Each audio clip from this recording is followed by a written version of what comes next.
بسم الله الرحمن الرحيم.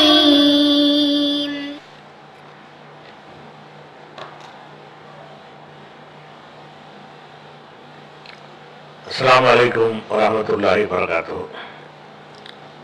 அன்பிற்குரிய சகோதர சகோதரிகளே, நீங்களும் ஆலிம்களாகலாம் என்ற பாடத்தில் திங்கள் செவ்வாய் ஆகிய 2 நாட்கள் ஸஹீஹுல் புகாரி என்கிற ஹதீஸ் நூலின் நேரடி தமிழாக்கத்தையும் தேவைப்படும் விளக்கங்களையும் பார்த்து வருகிறோம். இதுவரை 87 ஹதீஸ்களை பார்த்து முடிச்சிட்டோம். இன்றைக்கு 88வது ஹதீஸ். 88வது ஹதீஸ் என்ன சொன்னா, ஹத்தஸனா முஹம்மது இப்னு முகாத்திலின், முஹம்மது முகாத்தில் நமக்கு அறிவித்தார். அபுல் ஹசன், அபுல் ஹசன் என்ற, இது அதுபயான், அதாவது முகமது முகாத்தில் அவருடைய இயற்கையான பேரு. அவருக்கு செல்ல பேர் என்னன்னு கேட்டா அபுல் ஹசன். ஹசன் அவருக்கு ஒரு மகன் இருந்தா அபுல் ஹசன் சொல்லிடுவாங்க, ஹசனின் தந்தைன்னு. அப்ப முகமது முகாத்திலின் அபுல் ஹசன், அபுல் ஹசன் என்ற முகமது முகாத்தில் நமக்கு அறிவித்தார். அவர் சொன்னாரு, அஹ்பரனா அப்துல்லாஹி, எங்களுக்கு அப்துல்லா அறிவித்தார். அவர் சொன்னாரு, அஹ்பரனா உமர் இப்னு சயீத் இப்னு அபி ஹுசைன், உமர் இப்னு சயீத் என்பவர் நமக்கு அறிவித்தார் என்று அவர் சொன்னார். உமர் சொல்கிறாரு, ஹத்தஸனி அப்துல்லா இப்னு அபி முலைக்கா, அப்துல்லா இப்னு அபி முலைக்கா எனக்கு அறிவித்தார். யார் அறிவித்தார்னா, அன் Uqba bin al Harith, Uqba bin Harith வழியாக அறிவித்தார். அப்ப அறிவிக்கிற கடைசியாக உக்பா, இவர் சஹாபி. அப்ப உக்பா பின் ஹாரிஸ் வழியாக அப்துல்லாஹ்வை அறிவிக்கிறார். என்ன அறிவிக்கிறார்னா, அன்னஹு உக்பா என்பவர், அவர்னா உக்பா, உக்பா என்பவர் தஸவ்வஜ திருமணம் செய்தார், இப்னதன் லி அபி இஹாப், அபு இஹாபுடைய ஒரு மகளை திருமணம் செய்தார். இந்த அபு இஹாப் யாருன்னு கேட்டா இப்னு உஸைஸின், இப்னு உஸைஸுடைய மகனாகிய அபு இஹாப் என்பதற்குரிய ஒரு மகளை இவர் திருமணம் செய்தார். யார்? உக்பா. அன்னஹு, அன்னஹுனா ஹூ யாரை குறிக்கும்? உக்பாவை குறிக்கும். உக்பா என்பவர் தஸவ்வஜ, தஸவ்வஜ என்றால் நக்கஹ என்றால் கல்யாணம் பண்ணினான் அர்த்தம். தஸவ்வஜ கல்யாணம் பண்ணினான், நக்கஹ கல்யாணம் பண்ணினான். அப்ப அன்னஹு தஸவ்வஜ, அவர் கல்யாணம் பண்ணினார், இப்னதன் ஒரு மகளை. யாருடைய மகள்னா, அபி இஹாப் இப்னு உஸைஸ், அபு இஹாப் இப்னு உஸைஸ் என்பவருடைய ஒரு மகளை அவர் கல்யாணம் பண்ணினார். கல்யாணம் பண்ண உடனே ஃபஅத்ததுஹு, அவரிடத்துல வந்தார், உக்பாவிடத்துல வந்தார். இம்ராத்துன் ஒரு பெண், ஒரு பெண் வர்றாங்க, அவர்கிட்ட வந்தார். ஃபகாலத்து, அந்த வந்த பெண் சொன்னார், இன்னி கத் அர்லஅத்து உக்பா, நான் உக்பாவுக்கும் பால் ஊட்டி இருக்கிறேன். வல்லதி தஸவ்வஜ, யாரை இவர் கல்யாணம் பண்ணி இருக்கிறாரோ அவருக்கும் நான் பால் ஊட்டி இருக்கிறேன். வல்லதி தஸவ்வஜ ஹான்னு ஒன்று இருக்கு, நல்லத்துக்கு பின்னாடி, அது இல்லாட்டா நம்ம வச்சுக்க வேண்டியதான். வல்லதி தஸவ்வஜ, யாரை இவர் கல்யாணம் பண்ணி இருக்கிறாரோ அந்த பெண்ணுக்கும் நான் பால் ஊட்டி இருக்கிறேன், உக்பாவுக்கும் பால் ஊட்டி இருக்கிறேன் அப்படிங்கிறார். உக்பா கல்யாணம் பண்றாரு. இதை கேள்விப்பட்டு ஒரு அம்மா வர்றாங்க. என்ன செய்யறாங்கன்னா, உக்பா உனக்கும் நான் பால் ஊட்டி இருக்கிறேன், சின்ன பிள்ளையா இருக்கும்போது உன் மனைவிக்கு நம்ம ஒரே கட்டமா இருக்காது. அவர் சின்ன பிள்ளையா இருக்கும்போது பால் ஊட்டி இருப்பாங்க, இன்னொரு 4 வருஷம் 5 வருஷம் பிறகு இந்த பிள்ளைக்கு பால் ஊட்டி இருப்பாங்க. ஏதோ ஒரு காலகட்ட வித்தியாசங்கள் இருக்கலாம். ஆனா சிறுவராக இருக்கும்போது பால் ஊட்டினாதான் பால் ஊட்டுற சட்டம் வரும்.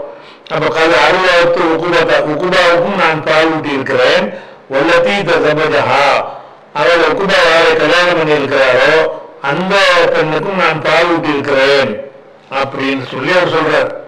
அதுக்கு என்ன அர்த்தம் கேட்டா, நீங்க 2 பேரும் அண்ணன் தங்கச்சி கல்யாணம் பண்ணக்கூடாதுன்னு அர்த்தம். அதுதான் சொல்றாரு. அந்த அம்மா என்ன செய்யறாங்க, இந்த உனக்கும் நான் பால் ஊட்டி இருக்கிறேன், இந்த பிள்ளைக்கு நான் பால் ஊட்டி இருக்கிறேன், நீ ஒரு தாயிட்ட பால் குடிச்ச காரணத்தினால நீங்க 2 பேரும் அண்ணன் தங்கச்சி ஆயிட்டீங்க ஒரு அர்த்தம் உங்களுக்கு அடங்கி இருக்குது. இதை வந்து சொல்றாங்கன்னு சும்மா தமிழாக சொல்லுவாங்க, அதில் ஒரு சட்டம் இருக்க போய் தான் சொல்றாங்க.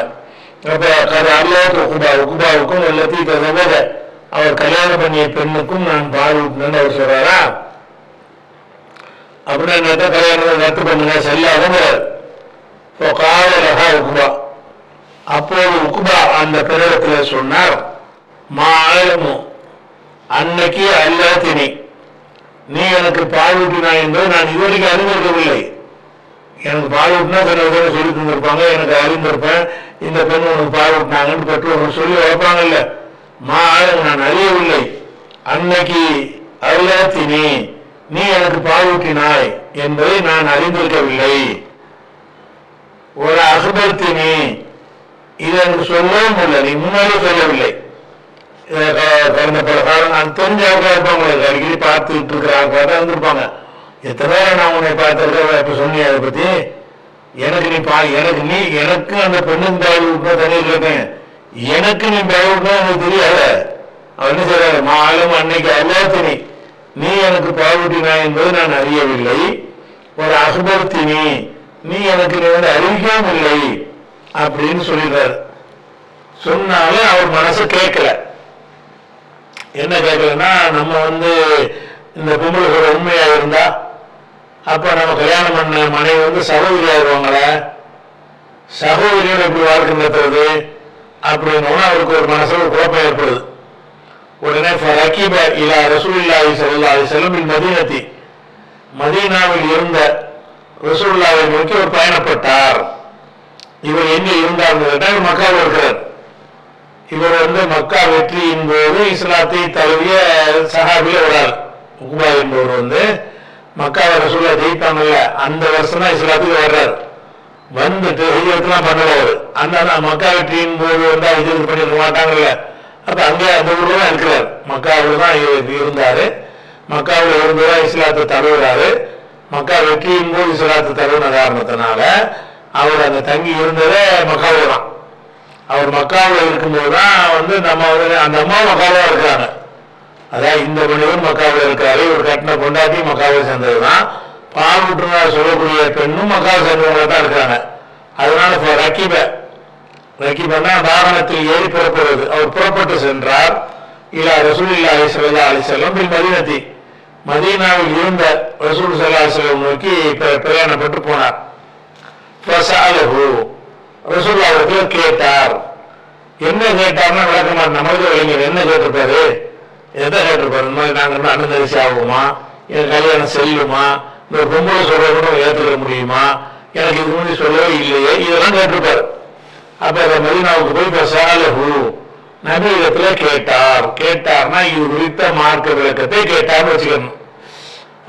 ரசூலுல்லாஹி ஸல்லல்லாஹு அலைஹி வஸல்லம், அப்ப ரசூலுல்லாஹ் சொன்னாங்க, கைஃப, எப்படி நீங்க வாழ முடியும், கைஃப தத்தஸவ்வுஜு, நீ எப்படி கல்யாணம் பண்ணுவ, கைஃப தன்கிஹு, எப்படி திருமணம் செய்வாய், கைஃப மட்டும்தான் இருக்குது, அது எப்படின்னு மட்டும் அவர் கேட்க முடியும். எப்படி கைஃப என்றால் எப்படின்னு மட்டும்தான் அர்த்தம். எப்படி நீ கல்யாணம் பண்ணலாம் அப்படின்னு அதுதான் அந்த வார்த்தையை சொல்லுவாங்க. கைஃப கீழ சொல்லப்பட்ட நிலையில் என்ன சொல்லப்பட்டுருச்சு, நான் தான் உங்க 2 பேருக்கும் பால் ஊட்டி இருக்கிறேன் என்று சொல்லப்பட்ட நிலையில். எப்படிப்பா, ரொம்ப ஷார்ட்டா சொல்ல பேசுறாங்க. அப்படி சொல்லப்படும் போது எப்படி, என்ன சொல்லப்படும் போது இதெல்லாம் வச்சுக்கணும். நான் தான் உனக்கு பால் ஊட்டி இருக்கிறேன், உன் மனைவிக்கு பால் ஊட்டி இருக்கிறேன் என்று சொல்லப்பட்ட நிலையில் நீ எப்படி கல்யாணம் பண்றது, அது கூடாதே கூடாது. அதான் அர்த்தம். கைஃப எப்படி நீ திருமணம் செய்யலாம், கீழ சொல்லப்பட்ட நிலையில், உனக்கு பால் ஊட்டியதாக அந்த அம்மா சொல்லிவிட்ட நிலையில நீ எப்படி கல்யாணம் பண்றது. இத சொன்ன உடனே அதுக்கு அர்த்தத்தை விளங்கிட்டார் அவர். அப்ப ரசூலுல்லாஹ் நம்ம வந்து கல்யாணத்தை வந்து செல்லாதுங்கிறாங்க, இது அண்ணன் தங்கச்சி வரும்னு ரசூலுல்லாஹ் ஒத்துக்கிறாங்கன்னு புரிஞ்சுக்கிட்டு மனைவியை பிரிந்து விட்டார். அவள்னா மனைவியை பிரிந்து விட்டார். உக்பா வந்து மனைவிட்ட சொல்லி பிரிஞ்சுட்டார். இல்லாமா நமக்கு உனக்கு நீ தங்கச்சி ஆயிட்ட, நான் உன்னை கல்யாணம் பண்ணக்கூடாது, நீ வேற கல்யாணம் பண்ணிக்க, நான் வேற கல்யாணம் பண்ணிக்கிறேன்னு புரிஞ்சுட்டார். உனக்கு அந்த பெண் திருமணம் செய்து கொண்டார் ஜவுஜன் கைரஹு, வேறொரு கணவரை. அந்த பெண் நினைத்தார் நீ பிரிஞ்சிக்கன்னு சொன்ன உடனே அவர் வேற ஒரு பெண்ணை வேற ஒரு கணவரை அந்த பெண் கல்யாணம் பண்ணிட்டார்னு வருது. இதுல என்ன விஷயம் கேட்டா, இந்த ஹதீஸுடைய தலைப்பு என்ன, போன தொடர்ல சொல்லியிருக்கிறோம். இந்த ஹதீஸுடைய பாடத்துறை தலைப்பு என்னன்னு கேட்டா, கல்வியை கற்பதற்காக பயணப்பட்டு போகுதல் அப்படிங்கிற பாடத்துல தான் இது கொண்டு வர்றாரு. அது சம்பந்தமா ஒரு ஹதீஸை முதல் பார்த்துட்டு அடுத்த ஹதீஸ். அப்ப இவர் ஒரு விஷயத்தை அறிஞ்சிக்கிறதுக்காக வேண்டி மக்கா எங்க இருக்கு, மதினா எங்க இருக்குது, ஒரே ஒரு மசாயில் விஷயம் இதை தெரிஞ்சுக்கிறதுக்காக வேண்டி 300 மைல் புறப்பட்டு என்ன செய்யறாரு, மதீனாவுக்கு இந்த மாதிரி நான் கல்யாணம் பண்ண செல்லுமா, எனது திருமணம் செல்லுமா என்பதை அறிந்து கொள்வதற்காக வேண்டி பெரிய ஒரு பயணத்தை மேற்கொண்டு என்ன செய்யறாரு, வந்திருக்கிறார் என்பதை பார்க்கிறோம். அப்ப இதுதான் அது பாடத்துடைய தலைப்பு. இதுதான் இருந்தாலும் இதுல சில விஷயங்கள் நம்ம அறிந்து கொள்ற விஷயங்கள் இருக்கு. இது எவ்வளவுதான் விஷயம், அந்த பாட தலைப்புக்குள்ளத கிளீனா கொண்டு வந்துட்டார், புகாரி கொண்டு வந்திருக்கிறாரு. பாடத்துல என்ன தலைப்பு சொன்னாரோ, அதாவது மார்க்கத்தை அறிந்து கொள்வதற்காக பயணப்பட்டு போகுதல் அப்படின்னு போட்டிருக்காரு. இந்த ஒரு மனிதர் உகுபா என்பவர் பயணப்பட்டு மார்க்கத்தை அறிஞ்சிருக்கிறார் என்ற அளவுக்கு சரி. அதே நேரத்தில் இந்த இடத்தில் ஒரு சில சட்டங்கள் தெரிய வேண்டிய ஒரு விஷயம் இதுல இருக்கிறது. என்ன இருக்குன்னு கேட்டா, எந்த ஒரு விஷயத்துக்கும் சாட்சிகள் கொண்டுதான் நிரூபிக்கணும். சாட்சிகளை பொறுத்த வரைக்கும் இதுல ஒரு சாட்சி தான் இது இருக்குது, பால் ஊட்டியதுங்கிறது அந்த பெண்ணு தான் சொல்லுது. அப்ப இதுல தெரிந்து கொள்ள வேண்டிய சில சட்டங்கள் இருக்கிறது. அதாவது இதுல பால் கொடுத்தேன்னு ஒரு அம்மா தானே சொல்றாங்க, ஒரு அம்மா சொல்வதே ரசூலுல்லாஹ் ஏற்றுக்கிட்டாங்கல்ல, அதை சொல்லிட்டாங்கல்ல என்ன அப்படிங்கிறாங்க. அப்ப இதை வச்சு பார்க்கும்போது இந்த மாதிரி விஷயங்களை நிரூபிக்கிறது ஒரே ஒரு சாட்சி போதுமான்னு கேட்டீங்கன்னா, சாட்சியத்தை பொறுத்த வரைக்கும் பல வகை இஸ்லாத்தில் இருக்கிறது. ஒரு வகை என்னன்னு கேட்டா, ஒரு விபச்சாரம் சம்பந்தமாக ஒருவருக்கு எதிராக ஒருத்தர் குற்றம் சுமத்தினார்னு சொன்னா அதுக்கு சாட்சி எண்ணிக்கை 4 இருக்கணும். 4 சாட்சியை கொண்டு வந்தா தான் ஏற்றுக்கணும். 3 கொண்டு வந்தாங்கன்னா 3 பொய்யர்கள்னு சொல்லணும்னு மார்க்கம் சொல்லுது. அதாவது 24வது சூறாவுல 4வது வசனத்துல ஒருவதீன எருமூனல் மோசனாத்தி, கற்பொழுக்கம் உள்ள பெண்கள் மீது யார் பழி சுமத்துகிறார்களோ, சும்மரம் ஏற்று அர்பாத்தி சுகதா, பிறகு 4 சாட்சிகளை கொண்டு வராமல் இருக்கிறார்களோ, வஜ்ரதீஹும் சமானின ஜல்தா, அவங்களை 80 சவுக்கடி கொடுங்கள், ஒரு தக்பருலகும் ஷஹாதத்தன் அபதா, அவங்களுடைய சாட்சியத்தை ஒருபோதும் ஏற்றுக்கிறாதீங்க, உலாய்க்கு உங்கள் பாசிக்கும், அவங்க பாவிகள் அப்படின்னு நல்லா சொல்லி காட்டுறான். அதே மாதிரி லவ்லா ஜாது அழகி அர்பாத்தி சுகதா, ஆயிஷானா எங்களுக்கு பழி சுமத்துறாங்க இல்ல, அதை பத்தி பேசும்போது லவ்லா ஜாது அழகி அர்பாத்தி சுகதா, 4 சாட்சிகளை கொண்டு வந்திருக்க வேண்டாமா, இதிலும் ஏற்று சுகதாய் 4 சாட்சிகளை கொண்டு வரவில்லை என்று சொன்னால் உமுழ்காரிக்கும் அல்லாவிடத்தில் அவர்கள் பொய்யர்கள் 24:13 அல்லாஹ் சொல்லி காட்டுறான். அப்ப இது என்ன வழங்குதுன்னு கேட்டா, விபச்சாரம் ஒரு குற்றச்சாட்டு சார்ஜ் பண்ணுவதற்கு தான் 4 சாட்சி தேவை. 4 சாட்சி கம்மியா அவங்களுக்கு 80 கசேரி கொடுக்கணும். இது ஒரு விஷயம். அது போக கொடுக்கல் வாங்கல் விஷயம் இருக்குது, அதுக்கு சாட்சி 2. அது விபச்சாரத்திற்கு 4, என்கிட்ட வாங்கிட்டு ஏமாத்திட்டாரு, கொடுத்த கண்ணை தரல, நான் திருப்பி ஒப்படைச்சேன் இல்லைங்கிறாருன்னு இப்படி விஷயங்களை சொல்றீங்க. அது கல்யாண காட்சிக்கு சாட்சி போடுறீங்கல்ல, 2 பேர் முன்னாடி தான் இந்த கல்யாணம் நடந்துச்சு அப்படிங்கிற நடந்த நிகழ்வுகளுக்கு சிவில் மேட்டர்களுக்கு அந்த மாதிரி விஷயங்களுக்கு பிரச்சனை வந்துச்சுன்னு சொன்னா அதுக்கு எத்தனை ஒரு சாட்சி வேணும்னா 2 சாட்சி வேணும். அப்ப அதெல்லாம் சொல்லி காட்டுறான். எங்க சொல்றேன்னா ஷஹீதைக்கும், உங்களுடைய ஆண்கள்ல 2 பேரை சாட்சி ஆக்கி கொடுங்கள். கடன் கொடுக்கிறத பத்தி பேசும்போது உள்ள வசனம் இல்லம் கூடாது, 2 ஆண்கள் கிடைக்கவில்லை என்று சொன்னால் அமராத்தானே, ஒரு ஆண் 2 பெண் இருக்கட்டும் அப்படின்னு எல்லாம் சொல்லி காட்டுறான். இது பக்ராவுல 282வது 282 இருக்கிறது. அப்ப இந்த பொருட்கள் வாங்கல் விஷயமா உள்ளதுமா எத்தனை சாட்சி வேணும்? 2 கொண்டு வந்தா தான் நம்ம ஏத்துக்கிறோம். 1 சாட்சி வந்தா இல்லப்பா நீ சொல்ற ஏற்றுக்க முடியாது, ஆதாரம் இல்லை அப்படின்னு சொல்லி அவருக்கு பாதகமா தீர்ப்பளிச்சிடும். அப்ப விபச்சாரத்துக்கு சாட்சி 4, கொடுக்கல் வாங்கலுக்குரிய சாட்சி 2. இது அல்லாம மார்க்க சட்டத்தோட தொடர்புடைய விஷயத்திற்கு யாருடைய இந்த மனிதனையும் பாதிக்கிற ஒரு விஷயம் கிடையாது, மார்க்க விஷயம் அப்படிங்கிற விஷயமாக இருக்கும் என்று சொன்னால் அதுக்கு ஒரு சாட்சியே போதும். அதனால ஒரு அறிவிப்பாளர் அறிவிக்காதுன்னு ஏற்றுட்டு இருக்கணும். ஒரு சாட்சியை போதுங்கிறது என்ன ஆதாரம்னா இந்த ஹதீஸ் தான் ஆதாரம். ஒரு சாட்சி தான் சொல்றாங்க, ஏற்றுக்கிட்டு ரசூலுல்லாஹ் ஏற்றுக்கிட்டாங்களா இல்லையா? மார்க்க சம்பந்தமான ஒரு விஷயத்தை முடிவு செய்வதற்கு ஒரு சாட்சியை நம்பகமானவராக இருந்தாரே ஆனால் அதுவே போதுமானது அப்படிங்கிறதுக்கு இந்த ஹதீஸ் ஆதாரம். இந்த ஹதீஸ் உக்குபாவுடைய ஹதீஸ் ஆதாரம் என்ன கேட்டா, பால் கொடுத்தார்கள்ங்கிற ஒரு விஷயம் மார்க்க சட்டம். அது பால் கொடுத்தால் தாய் பிள்ளை உறவு ஏற்படுமா அப்படிங்கிற சட்டத்துக்கு எத்தனை சாட்சி வேணும்னு கொடுத்த பொம்பளை சொன்னா முடிஞ்சு வச்சுக்காது, அதுக்கு என்ன சாட்சி அப்படின்னு அந்த பெண்ணு சொன்னார்களே ஆனால் அதோட முடிஞ்சு விட்டது, ஒன்னு இருந்தாலும் போதும் இருக்கிறது. இதே மாதிரி இப்ப பிறை பார்க்கிற விஷயம் இருக்கு. பிறை பார்க்கறது நிறைய வாழ்க்கை தேர்றாங்க, ஒண்ணுமே கிடைக்கல, ஒரே ஒரு ஆள் பார்த்துட்டாரு. ஒரு ஆள் பார்த்தா ஏற்றுக்கலாம், ஏற்றுக்கலாம். பிறை பார்ப்பதற்கு 2 சாட்சி தேவையில்லை, 2 சாட்சி இருக்கிறாங்க, ஹதீஸ் வருது. ஒரு சாட்சி போதுங்கிறது ஹதீஸ் வருது. அப்ப 2 இருந்தா பெட்ரு, 2 இல்லாட்டாலும் ஒரு சாட்சி சொன்னாலும் மனுஷனை ஏற்றுக்கணும். அதுக்கு என்ன ஆதாரம் கேட்டா, தாரமில் வரக்கூடிய ஹதீஸ் நிறைவுள்ள ஒரு இவங்க அறிவிக்கிறாங்க. என்ன அறிவிக்கிறாங்கன்னு கேட்டா, தரா அன்னாசு ஹிலால, மக்கள் பிறையை தேடினார்கள். பார்த்தான், தரானா பார்க்க முயற்சித்தார்கள், தேடினார்கள். தரா அன்னாசு ஹிலால, மக்கள் பிறையை தேடினார்கள். அஹ்பர்து ரசூலுல்லாஹி ஸல்லல்லாஹு அலைஹி வஸல்லம் அன்னி ரஅய்து, ரசூலுல்லாஹ்விடத்தில் நான் பிறையை பார்த்தேன் என்று சொன்னேன். ஒரு ஆள்தான் சொல்றாரு, பிறையை பார்த்தேங்கிறான். சாம, உடனே ரசூலுல்லாஹ் நோன்பு என்று முடிவெடுத்தார்கள். அமரன் நாசபிசியாமி, மக்களுக்கும் நோன்பு வைக்குமாறு கட்டளையிட்டார்கள். அப்ப பிறை பார்த்ததால் ஒருத்தர் தான் சொல்லுகிறாரு, 1 போதும் ரசூலுல்லாஹ் முடிவெடுத்திருக்கிறாங்க. அந்த அடிப்படையில் நான் மார்க்க விஷயத்துல ஒரு ஆள் அறிக்கை அதிசயமா ஏத்துக்கிறோம், ஏத்துக்கிறோம். முரண்பாடு வரலன்னு சொன்னா ஒருத்தர் சொன்னா போதும். ஒரு மார்க்க சட்டம் இது என்னுடைய உன்னுடைய சொத்து சம்பந்தப்பட்டது இல்லை, துன்யா சம்பந்தப்பட்டது கிளைம் பண்ற விஷயம் வரும். அப்படிங்கும்போது யாரோ ஒருத்தவங்க கேட்டு நம்ம தீர்ப்பளிச்சிடக்கூடாது, கொஞ்சம் உறுதியானதா இருக்கணும் அப்படிங்கிறதுக்காக வேண்டி அந்த விபச்சார குற்றச்சாட்டுக்கு ஒருத்தர் தண்டிக்கிற விஷயம், மற்ற விஷயங்கள் உரிமையை பெற்றுக்கொள்கிற விஷயம், அது மனிதர்களை பாதிக்கிற ஒரு விஷயம் வரும்போது மாத்திரம் சாட்சிகளை 4, 2 இஸ்லாம் வச்சிருக்கிறது. ஆனா இதுக்கு என்ன வைக்கலன்னு கேட்டா 1 பொரும்பு பிறக்காதான். இந்த மாதிரி ஒரு மசாலா விஷயத்துக்கெல்லாம் 1 தான் போதும்.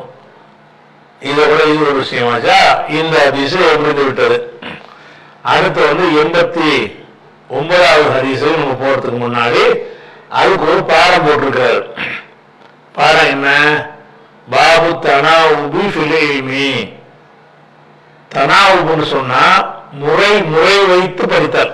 முறை வைத்து படித்தல்னு சொன்னா அதாவது 2 பேர் இருக்கிறாங்க, 2 பேர் என்ன செய்யணும், கல்வி கற்க போகணும். 2 பேரும் படிக்க போனாங்கன்னு சொன்னா அவங்களுடைய வாழ்வாதாரம் பாதிக்கப்படும்.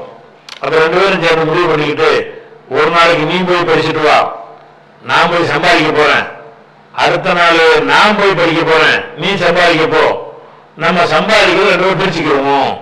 நீ சம்பாதிக்கிறவனே ஆளுக்கு போய் எடுத்துக்கிடுவோம், நான் சம்பாதிக்கணும் ஆளுக்கு முறை வைத்து படித்தல் அர்த்தம். இதான் முறை வைத்து படித்தல்.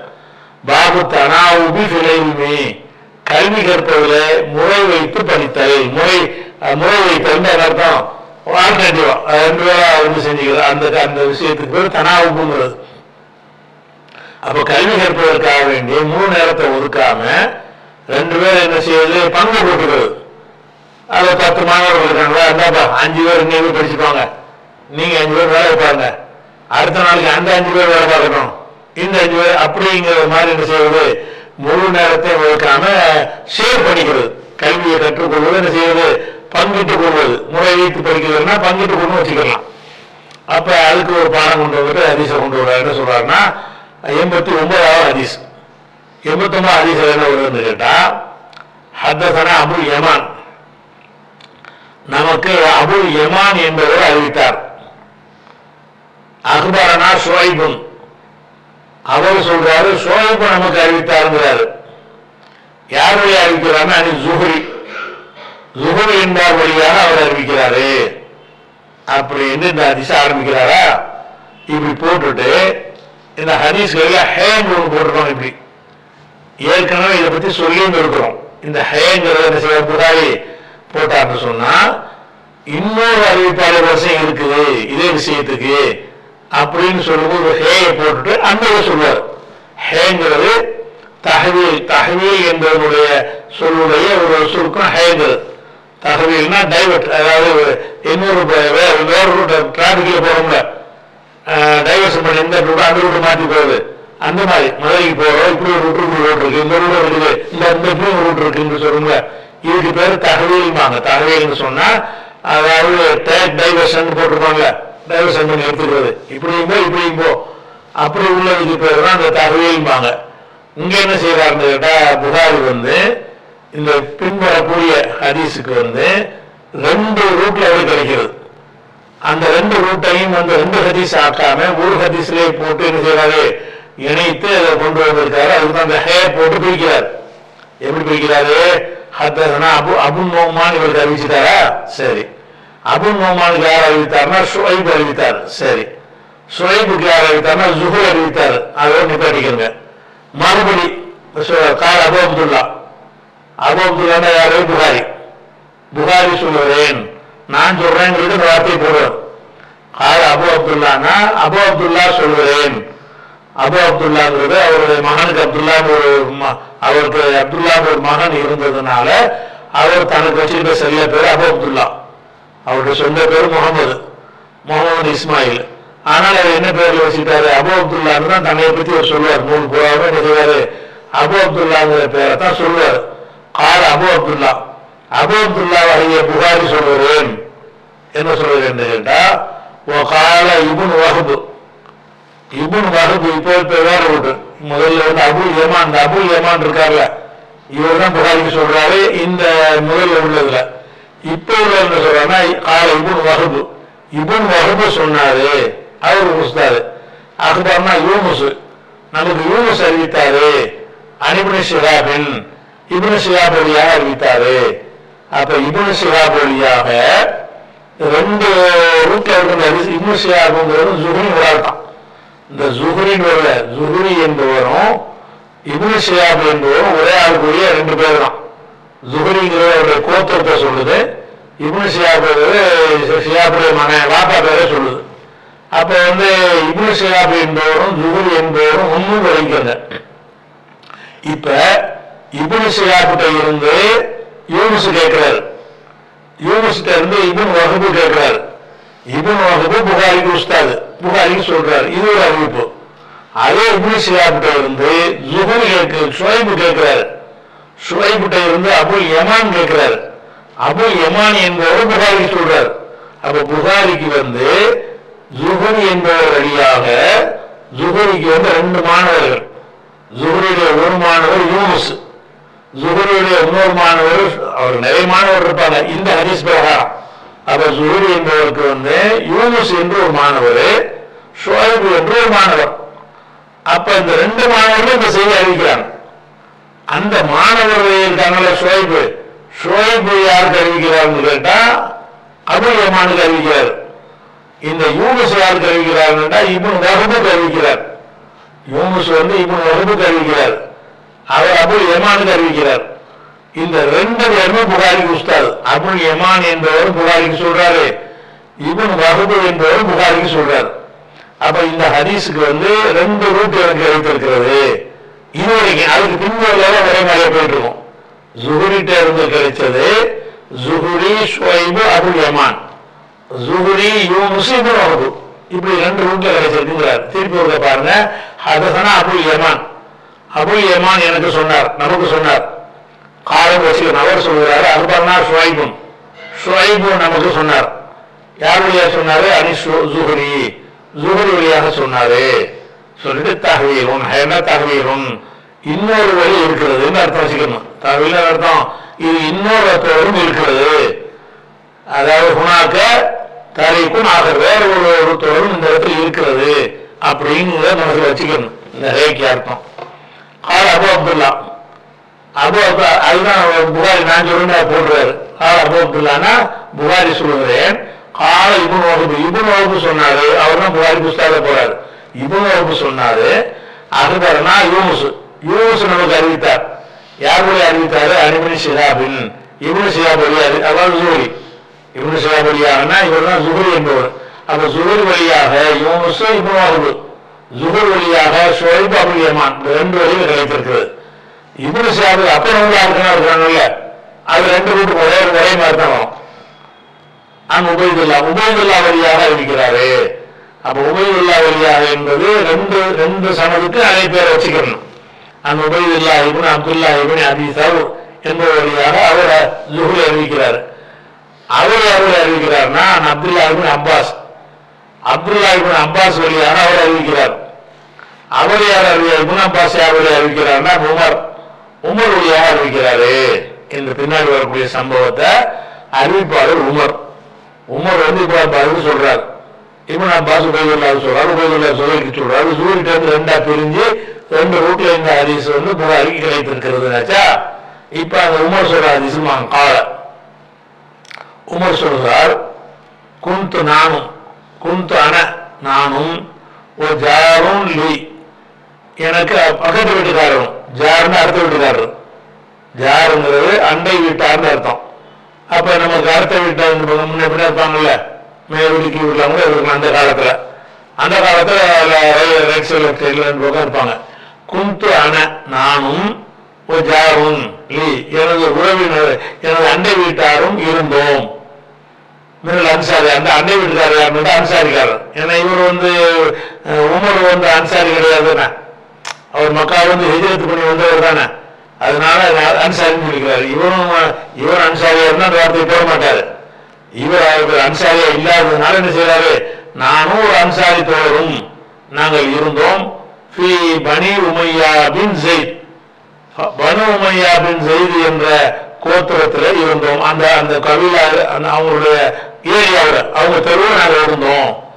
நானும் அன்சாரி குலத்தை சேர்ந்த அன்சாரி கோத்திரத்தை சேர்ந்த ஒரு அண்டை வீட்டுக்காரரும் ரெண்டு பேரும் பனி உமையா பின் ஜெயித், பனு உமையா பின் ஜெயித் என்பவருடைய பகுதியில நாங்கள் இருந்தோம்.